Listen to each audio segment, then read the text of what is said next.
And now I'm gonna get started on my spatchcock chicken.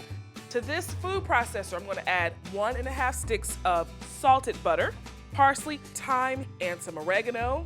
I'm gonna also use the juice of 2 lemons, 4 cloves of garlic, freshly cracked black pepper, 1 teaspoon of red pepper flakes, and a teaspoon of salt, 2 tablespoons of sherry.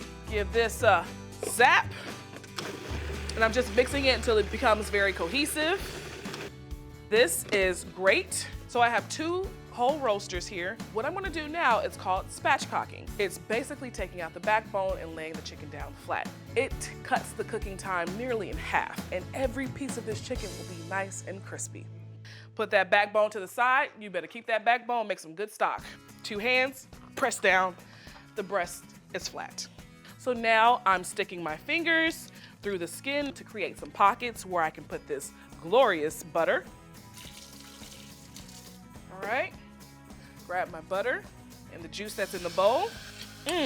As soon as it hit the pot, woo, got a whiff of that herb, got a whiff of that sherry and that garlic.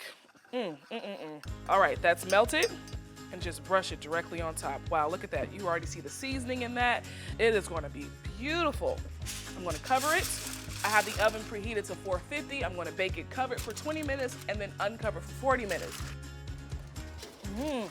Oh my goodness, it smells amazing. The chicken is starting to cook. I'm just gonna use some of the juices that are at the bottom of the pan to baste. Ooh, my goodness. So it's nice and basted. I'm gonna pop it back in the oven. It's still at 450. I'm gonna let it bake for an additional 40 minutes or until this skin gets really nice and brown and crispy. Now we're cooking. That is beautiful. So I'm just gonna baste it one more time. Oh,